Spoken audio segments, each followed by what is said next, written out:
Smooth 98.1, love music, love life. This is the Smooth Breakfast on a lovely money making Monday morning on Smooth 98.1. My name is Ayokunmi Kekireako. Time to take you into the world of the headlines, making the rounds across Nigeria. All the major stories that have people talking, that have us wondering, hey, what's this about? What's going on?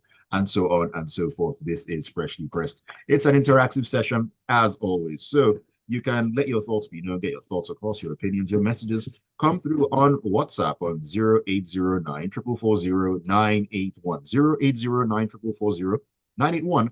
That's the WhatsApp number. You can also join us on the live stream out there on YouTube.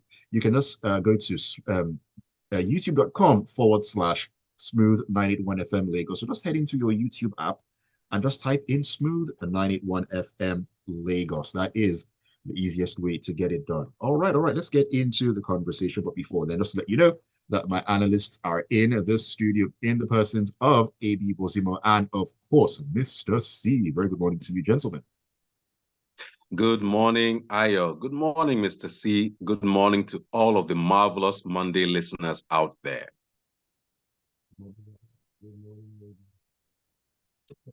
All right, thank you for joining me this morning to take a look at the stories making the rounds. There's so much to actually get into, and of course, we'll begin. Ebi, let me start with you this morning because I'm going to jump into the. Let me see, where do I begin exactly? Let me see which paper is. Okay, let me take a story that we talked about sometime last week. But the reason that I'm bringing this up because it was in the newspapers, and it's from the Independent, and it's a story about the federal government partnering with the International Cotton Advisory Committee um, to revive Nigeria's cotton subsector. Now, we actually talked about this sometime last week when the story broke, and it was a very good one. It was a good initiative, and we're looking to see should I say, the dividends and the proceeds of this. But one thing I'm actually bothered about that actually jumped out at me that is bringing this to the fore is a statement that was made by the Minister of Agriculture, that's Senator Abubakar Kyari, and he said, and I'm quoting him here. Now, he said the challenges in the sector which discourage farmers from cotton production to other crops would be looked into and be addressed for optimum productivity in the cotton ecosystem. Now, of course, we want this to work, but that statement actually just got me. We want to. I mean, you would think that, okay, trying to revive the cotton sector, you want to partner with this particular committee.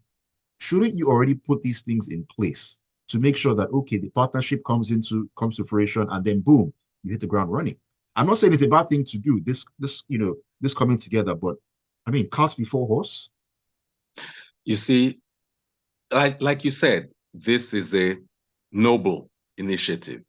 I spoke, I think, last week about how many jobs are connected to fabric. It isn't just the farming, it's the production, it's the transportation, it's the fashion, it's the dignity of labor that gets involved. You cannot put a price to many of those things. But the fact that the minister, the honorable minister, is even at a meeting like this, stating that he intends to look into the challenges is troubling, because one challenge that you don't even need to look into is security. Security is one of the reasons why farmers don't farm.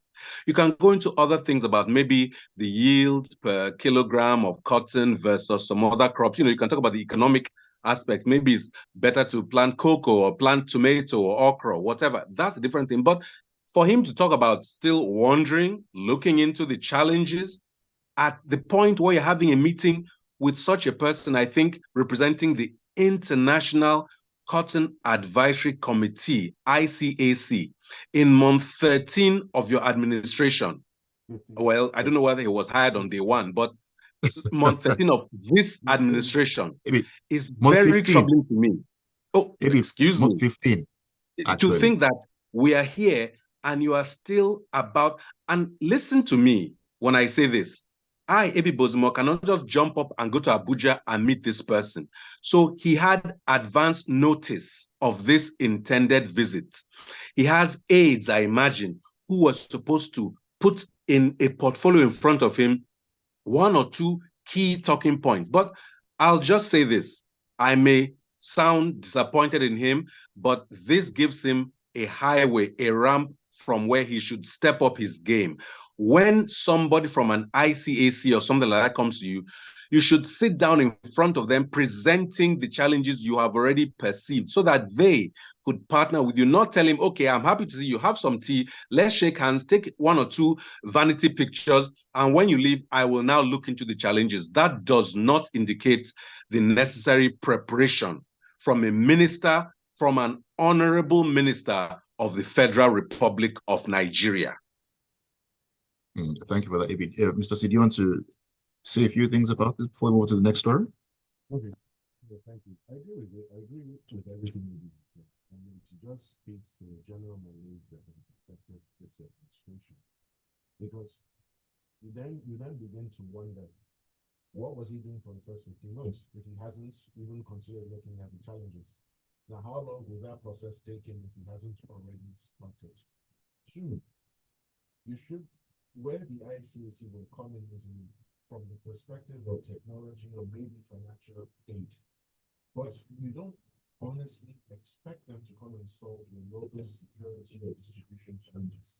Distribution challenges in the sense of poor roads from where the cotton is grown to where it's kept, from where it's kept to where it's being sold. And then even the hassle with trying to export goods from our ports.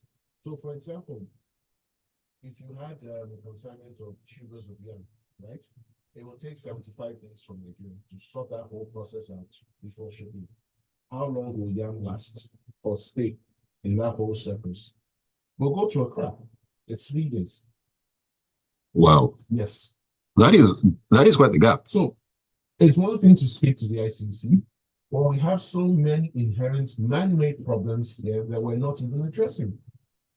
And then two, why is he speaking to this guy alone? I would have expected, okay, the Minister for Trade will be there because they're talking investment. Because when you're speaking with them, you're possibly talking investment. I would have expected the Minister of Finance or even the Comptroller General of Customs, some senior in customs, to also step in. We're also looking at the security guys, so this should be a holistic meeting. Eating this chap alone, who is clearly unprepared, at the very least, begs the question, what was the whole point of the visit? And if the officials of the ICAC refuse to come back to Nigeria subsequently, who's going to pay them? $1 million question or questions. Like I say, so many questions, not enough answers yet. But let's see if we can get any answers from this story in the Premium Times, Mr. C, where the NLC demands apologies from the Nigerian government and police for raid on their secretariat. So the NLC has demanded a public apology from the federal government and the police authorities for the recent invasion of its headquarters in Abuja by police operatives. Now, the union rejected the police's explanation for their operatives' raid on its secretariat, describing it as an afterthought. Okay, thank you, Anna. So let's track that. This event happened Tuesday night into Wednesday morning. So what happened? Masked individuals broke into the building that houses the NLC headquarters. And the initial report suggested they tried to get into offices on the 10th floor, where the NLC president has his offices. Then they went to the second floor, ransacked the bookshop and other things, and counted away books. So at the time that report came out, it was believed that these operatives were members of the DSS, secret, and the police. Subsequently, the DSS issued an official statement saying they didn't know anything about that exercise and they were not part of it. Now, the police came out to say subsequently, and this is one of the most interesting explanations or statements I've ever heard. They said they were on the trail of some suspected individual who had links to the protests. Fantastic. So if you have on the trail of an individual, it's at night, it's probably at about 10 p.m. It's not a residential building. All the offices are locked. You got there. You didn't tell us whether you saw the individual or not. You ransacked offices, you took away documents, you took away books, and then you then say that you're on the trail of the individual. Okay, who's individual? They will tell you best practices indicate or suggest they cannot give you the name of the individual. But placing that statement, looking at that statement critically, it begs a lot of questions. you're on the trail of the individual. So that means during the day, you knew where this individual was. Why didn't you pick him up during the day? Now you went to a building and ransacked the place, took away things, but there's no mention of the individual you was presumably chasing. Hmm. Now, to the NLC, expecting an apology, tough as it's not going to happen because the police will die on that mountain that their statement has raised. But they're on the trail of an individual who's supposedly presumed or believed to have broken the law, and they're entitled to carry out the investigations.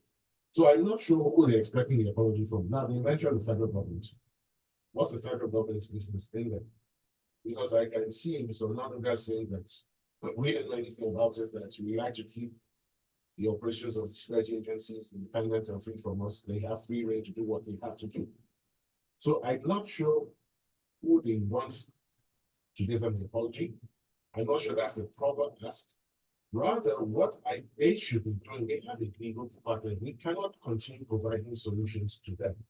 Your legal department should file a fundamental human rights claim sue the Commissioner of Police in the FCT, at the very least, sue the IGP. Between the two of them, they must know who instructed those policemen to carry out the raid and then seek damages. Thank you for that, Mr. C. But really quickly here, just to get your perspective on this. Now, let's assume in some sort of, should I say, nirvana, that the police actually do, or the federal government actually do decide to apologize. Does that indicate, or does that say, hey, we did it, but we're sorry? Depending on how it is worded, that is what it should be. But again, it depends on the wording. So you can apologize without taking identity. Oh, yeah. Okay. So you hear a statement like, we regret the actions of the tenant, that it wasn't intended to cause any harm. However, we'll take steps to ensure that going forward, these sort of actions don't happen again. All right, interesting.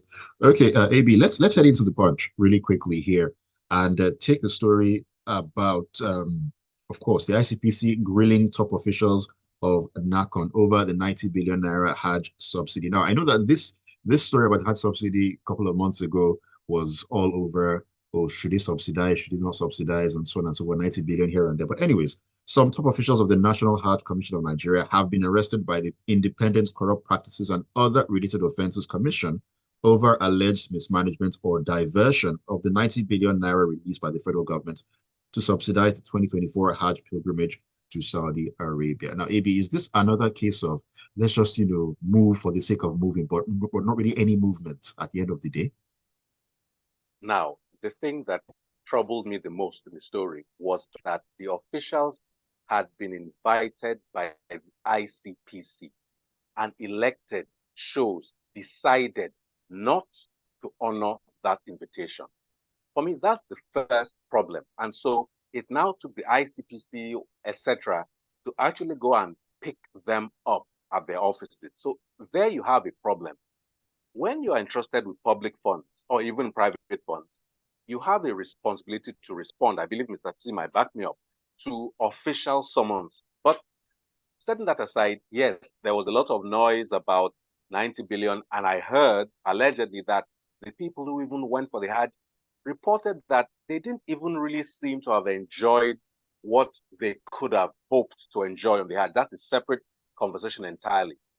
When you have been entrusted with public funds, especially, you have to be accountable. Right. Whatever the condition, they should have honored that invitation. And so, having been picked up now, we are going to wait for a report to see whether the inquiries will actually lead to any improved accountability.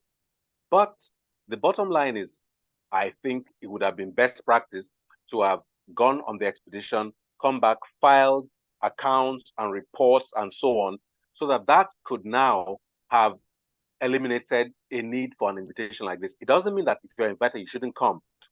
But if they came back with the allegations we heard, I would have imagined that they'll be sensitive enough to do preemptive measures rather than wait to be picked up. So at the end of the day, I think if this story to be believed at face value, they have themselves to blame for being picked up, not for being ask questions for being picked up. So let's see how this interrogation goes. I don't know whether anything will come of it.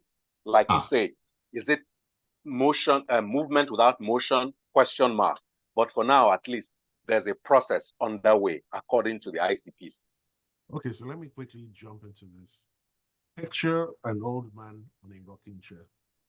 The chair rocks back and forth. So there's a lot of motion, but there's no movement. So that's what. Now, there's a culture of impunity that is all over the land. But it's important to put this out there. When you're invited by the security agencies, it's an invitation. Now, really and truly, you can decline an invitation, but then it comes with consequences. And this is what has happened and you picked up. Now, if you have nothing to hide and you have clean hands, present yourself, answer whatever questions are asked of you. If you need time to bring in more documents or more material to clear your name, that's what you should do. right, Now, right. finally, I agree with Ebi. I'm not sure this is going anywhere, but in the unusual event, it does go somewhere, right? I want to believe these officials are Muslims. There's Sharia law. What does Sharia law say about stealing? Apply the Sharia law to them. Because at some point, we have to make sense of what we're going through. But Mr. C, I No, mean, they're Muslims, right? yes, And the yes, Sharia law applies to them. yes. But does it apply within that jurisdiction? I mean, What jurisdiction? I'm not a lawyer here. You are the lawyer here, so No, the Sharia law applies to Muslims, adherents of the Islamic faith. yes, that is And true. these guys are Muslims, presumably. So what is the hang up or what is the difficulty in administering their own law? Mr. C, you know what? We're going to take a quick breather right now. But when we come back, and I'll still be staying with you, we're talking about the Senate, salaries, and of course, a former Nigerian president. Keep it tuned to Freshly Pressed on Smooth 98.1.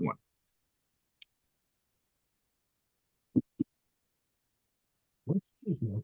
Think about it. This is truth. Apply Sharia law. Abi, I That's have they find trouble. No more trouble. I don't know why when you first start speaking, Mr. C, I can't hear. Then it eventually comes up. I know I might have heard this. The first few words of Mr. C's mic are low and then it picks up. I don't know why. But as you said, this is the classic moment where Sharia law should be practicalized. If you still cut off your arm, simple, no shaking. What's the difficulty? They will find that word. They will find. No, no, no. Sharia is not. It's not in this jurisdiction. What You know? jurisdiction? Yes, now. In what Okay, Can there jurisdiction? be okay. can there As a be a Muslim more person in Lagos, jurisdiction? if Can I there commit crime, Sharia law cannot apply to me now. In Lagos. In Lagos, But they're not in Lagos, they're in Abuja. they the went Sharia law to they apply there. went to yes, they went to Saudi Arabia, the ultimate seat of Sharia-ness, if you want to call it that. Oh Lord have mercy. Welcome back to Freshly Pressed on the Smooth Breakfast on Smooth 98.1. Love music, love life on a Monday morning. My name is Ayokunmi and of course, Mr. C and Ebi Bozimo are still with me in the studio analyzing all the major stories. You can join the conversation by sharing your thoughts with us on WhatsApp on 0809 440 981.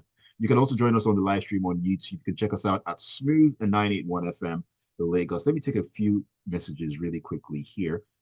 This is from Daya. Wow, Daya wrote a whole PhD thesis for me to read. I'll see what I can do with this one. It says, pity a nation that is insecure, displacement of its citizens also has become a gangster's paradise. Julio, I see you. Pity a nation in which education is destroyed and agri is encouraged. Pity a nation ruled by visionless, low-grade minds, corrupt above the law, deceptive, full of eye service and propaganda, excuse makers, taskmasters, and so on and so forth. Thank you for your message, Dio. I had to just, take accept of that one. Ajayolo Ninoa says, good morning. That statement from the police about the raid on the NLC offices is an afterthought meant to cover up their glaring inefficiencies. Dami from Ikeja says, it has been clear for a very long time that our political class are not interested in solving our problems as long as the solution doesn't feather their nests. The agriculture minister was probably more interested in the photo ops and press releases of the event rather than how the agricultural sector can be strengthened by the partnership. All right, thank you for your messages. Keep them coming on WhatsApp. All right, Mr. C, as I said earlier, let's talk Senate, salaries, allowances, former president coming from the Daily Post. The Nigerian Senate has denied allegations that it determined its own salaries and allowances or received special fiscal packages from the presidency. Now, the upper legislative chamber got stoked in fresh controversies after a visit to former President Olusegun Obasanjo. Mr. C, this issue of reduce government spending, reduce, even the former president has weighed in on the matter. Correct. Okay, so thank you. Thank you very much, Ayo. Now, sometime last week, members of the House of Representatives paid a visit to a former president of the country, General Olusegun Obasanjo. Now, during that visit, he then spoke about many things, including the fact that the National Assembly was literally living on very fat salaries and allowances, which were not fully accounted for by the government. Now, expectedly, the Senate has come out with a very big and ambiguous statement that, that they only receive salaries as approved by the Revenue, as approved by the Revenue Mobilization Fiscal Allocation Commission in strict accordance with constitutional provisions, and that the allowances are also in line. That does not mean anything. And I'm going to explain why. No, and this is a challenge to all of them. No senator in the 10th National Assembly can come out publicly and tell you what he collects as allowances. Now, the official salaries are neither here nor there, but I think they're about 900,000. But that's not where the meat is. The meat is in the allowances that are never made public. Now, I would have expected if they had nothing to hide, they would say, okay, we earn 2 naira as salary. We collect allowances of 3.50 kobo. Put it out there in the public domain, let the public respond to it, let the public interrogate those figures. But no, it's just a blanket denial, no details, and then saying that people are trying to take advantage of them, trying to paint them in a bad light. Mr. C, I mean, looking at these senators and senators as public individuals, shouldn't these numbers be something of that are in the public for everyone to actually see? Ideally, we should have these figures. But when we enter that place, irrespective of party affiliation, it's more like a closed club. I don't want to call it a secret society, but a closed club. And it's almost as if they're all reading from the same book, the same line, the same page. None of them will tell you what is really going on. They won't say it to outsiders, and they determine what they get. This revenue commission I referred to appears to be a lame duck commission because they sit down, they approve what they should get as allowances. Now, remember, we've had this sticky issue of constituency projects. Right. Now, these are projects that are conceptualized by the respective member of the National House of Reps or the Senate, but the funding goes directly to them. In proper countries, the funding doesn't go to the member. He identifies a project. Independent contractors are engaged. They are funded directly by the legislature, and the project is delivered. Now, why do I say this? Since 1999, compare the amount that has been allocated to constituency projects compared to what has been delivered. Several probes in the past have said they are unable to locate certain constituency projects. They see money was allocated, money was disbursed, but no project. They can't find the project. They can't find the project because it's a pin. Some projects as conceptualized, they were not meant to be seen by normal humans. Yes. So in another realm. Yes. Okay. So that is what has happened to Nigeria. So this is hot smoke. Doesn't mean anything. I'm not reading anything into this until they're able to provide figures which can be interrogated. And I think their fear is if they put out the wrong figures, there are people who are skilled, who are competent, who can dig out the right figures. Now, bring out your bank statement. Blank out the other details. Just show us the details showing what you receive each month as salary, each month as your allowance. You can blow out the other details. Or present your payslip. How difficult is this? From the principal officers to the floor members, nobody is willing to do that. And yet, these are the people we stay are representing us in the National Assembly. I'm not sure that is the case. Abi, let me get your thoughts really quickly on this one before we take our final story this morning. One sentence. Nigeria's National Assembly is the smallest collection of people doing the least service for the largest African population. And this is why the country is where it is. They over-earn. They are not good value for money. The Nigerian political class is Nigeria's sole, most wasteful subsidy in the country. If we eliminated that subsidy and maintained the subsidy on petrol, we would not have the cost of living crisis we're dealing with. It is incredible to me that people who are so blessed to have an opportunity to lead a magnificent nation like Nigeria choose instead to only feather their nest with a plethora of pointless allowances, furniture allowance, newspapers, which some of them can barely read, etc. So telling me the RMFAC is responsible is like telling me that my 2-year-old daughter, when she was 2 years old, is responsible for the menu in the house cooked by my wife. It is a pointless misdirection. All right. Messages coming through. This is Gilbert Musa, who says, on the challenge of the cotton and textile industry in Nigeria, just like what Ebi said, we need to address insecurity challenges in Nigeria first, amongst all other things. It's equally important to know the reason the once vibrant textile industry in the 1960s to early 1980s in Nigeria collapsed and how we intend to address that challenge. This is from JP. JP says, it's really simple. The National Assembly should publish account disbursements for salaries, wages, and allowances. Pretty simple. Doesn't the FOI bill mandate this? Cheers. Thank you for that. Shola says, it's not their pay slip. It's on dollars in a bag. Did you see the bag, Shola? I didn't. So I don't know. Digi says, there are no words. Words for the actions, comments, and very subpar solutions by the leadership. Are they really the best we as a nation can produce? All we need is a system that works. All right, Mr. C, let's take this final story here. You and Ebi will run through this for me really quickly from The Guardian. And it's about the Nigerian Air Force that says airstrikes by the air components of Operation Delta Safe has destroyed 13 illegal refining sites. Now, we've had this issue of illegal refining and so on and so forth. Of course, the story about production hitting 1.6 million barrels per day and so on and so forth. So what do you think about this? Okay, so they're probably doing so first things first, you've destroyed 13 illegal refining sites. As usual, nobody's arrested. That's one.